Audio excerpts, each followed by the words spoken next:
If you found this video enjoyable, please leave a like and hell, even subscribe if you want to. It only takes 2 clicks, and push that notification bell just to get the messages for my videos. That would be greatly appreciated. It's been a while since I power scaled a character. What has it been, like 4 months, 3 months, something like that? It's a little bit overdue. So to give you some context, I was actually working on a pretty semi-large power scaling video, La Squadra versus the Stardust Crusaders. And I said to myself, wow, there's a lot of information to go over. So this might take a while. And in that kind of researching phase, I came across Star Platinum's feats, because it's mainly going to be a Star Platinum versus La Squadra fight. I'm going to be totally honest. Spoilers. And well, I said to myself, I think I can make a video on this. And so I'm making a video on this. Star Platinum is fucking busted. So I want to get the misconception out of the way that Star Platinum is just punchy boy McStreamist Maximonus. And that couldn't be farther from the truth. Star Platinum actually has some pretty top tier feats that I don't think a lot of people either recognize or even know about. I actually had to get help from a friend to even show me half of these feats that are involved in this video, and I'm pretty shocked in how powerful Star Platinum truly is. So when it comes down to Star Platinum's power in part 3, he is a monster. Some data books describe him as the strongest stand that combines unrivaled speed and power with precise movements, and in combination with his precise movements, his good attacking knowledge, and the world, is definitively the strongest stand in part 3 by far. Jotaro's best feats in part 3 involve 2 different fights, those fights being against Justice and Polnareff. Starting off with the Polnareff one, because this is probably the most well-known one by far. In this fight, Jotaro has to play extremely defensively against Polnareff, keeping up with him blow for blow through the entire fight up until the near end, where Anubis starts to take the lead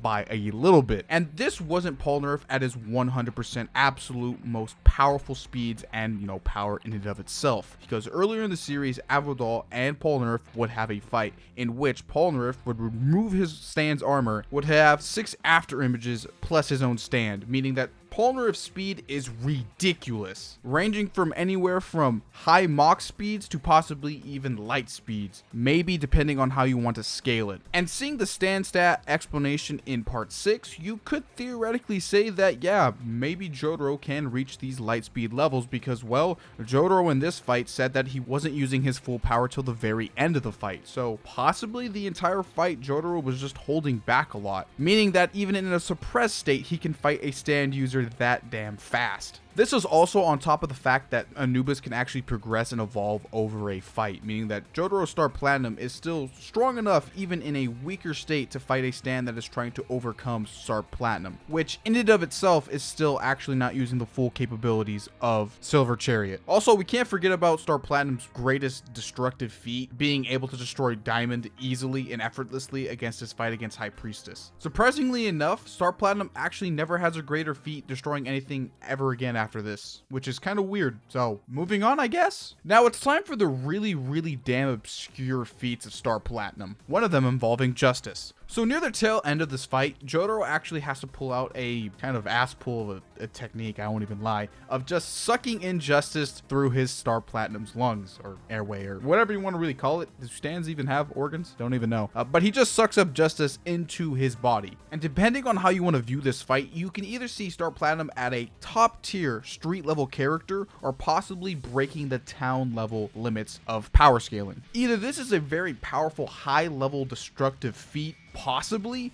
or an incredible durability and endurance feat. And I can guarantee you a lot of you aren't probably going with the town destructive level feats of Star Platinum during the Justice fight, but there are some pieces of evidence in earlier fights to help this case. So during the Sun fight, it is explained that the Sun, the stand in and of itself, is in and of itself the sun, or mirrors it in some types of ways and fashions. During this fight, the sun shines bright enough to give the impression of it being the middle of a bright day, despite the time showing it's nighttime. Having the luminosity calculated at being around 201.6 gigawatts, which translates to about 173.5 kilotons, which is equivalent to a large town level type feat. The sun proceeds to shoot a ray equivalent to these kilotons towards Silver Chariot, and as we know, Star Platinum on numerous occasions has outshined Silver Chariot, and hell, even Polnareff has stated on many of time that Star Platinum is way more powerful than Silver Chariot, even when suppressed. So you can possibly even lowball this feat and say Star Platinum's even stronger. And if you want the math, here it is on screen. Oh, but we are not done done yet. We still have to bring up the fact of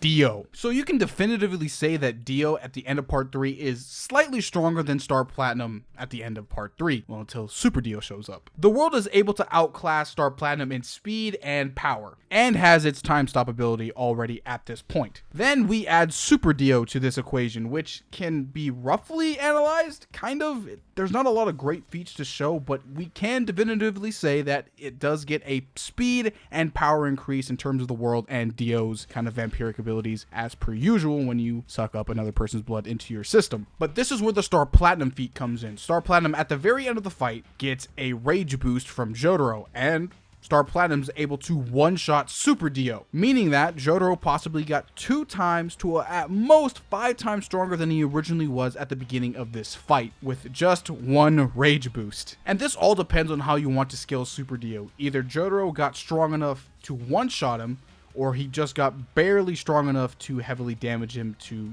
not destroy his entire body. So it's just really up to how you want to scale Super Dio. But at the end of it, Jotaro did get some type of multiplier at the end of this fight, so Jotaro did get stronger than he was at the beginning of it, any way you look at it. So moving on from part 3 to part 4, it kind of gets a little bit fishy because there's not a lot of feats to go off of, but you can debate that Jotaro did get stronger. Even with the little amounts of feats there are in this part, the feats still there are great in Star Platinum's favor to make him even stronger in this part, even though people like to downplay him in this part. Data books like to say Crazy Diamond is either greater than Star Platinum or equal with Star Platinum. Depending on which ones you read, it can be either or. But in series, it's stated that Jotaro Kujo has the strongest stand known to man, so possibly these data books are wrong if they're saying Crazy Diamond is stronger than Star Platinum. Some of these data books like to say Crazy Diamond is faster than Star Platinum, even though Kira reacts to Josuke, but he can't react to a weaker Jotaro that took a bomb to the fucking face. And this is where I'm going to segment into the strongest Star Platinum feat, because it basically destroys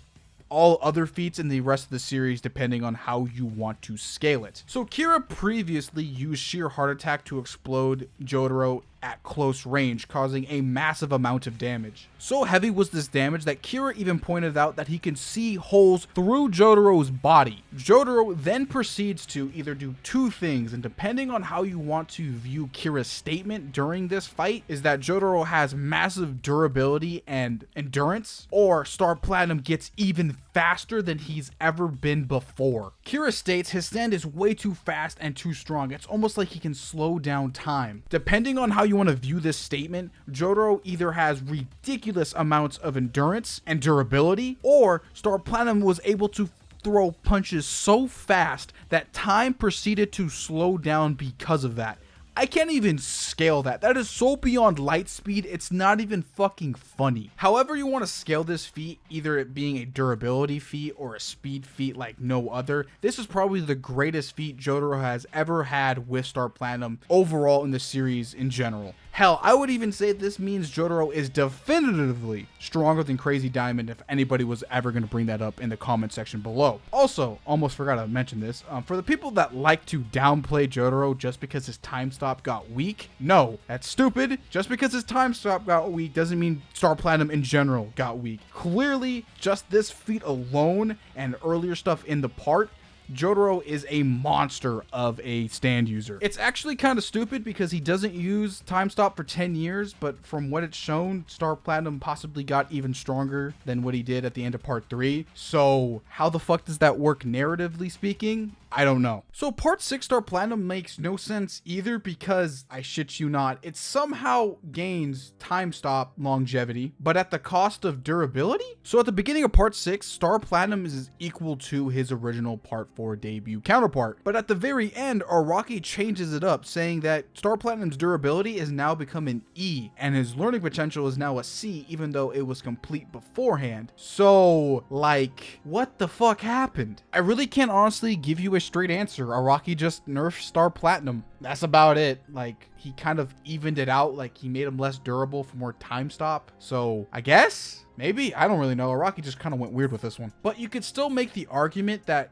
Part 4 and Part 6 Jotaro are still equal because, well, a longer time stop means that you still have everything else that you have. So the durability's just gone. And you don't really need durability when you can freeze time and beat the shit out of somebody. So it kind of equals out in the end. So good for you, Jotaro? Question mark? So in the end of it all, Part 6 Star Platinum is the only one that actually got weak, but you can make the case that it's still equivalent to Part 4 because he got a longer time stop for that disadvantage he got in durability. So good for you, Jotaro. Good for you. Still an overpowered stand and overwhelming for any opponent that faces him. So that's going to be the end of the video. Like, comment, share, subscribe, follow me on Twitter, stay hydrated. See you in the next one, ladies and gentlemen.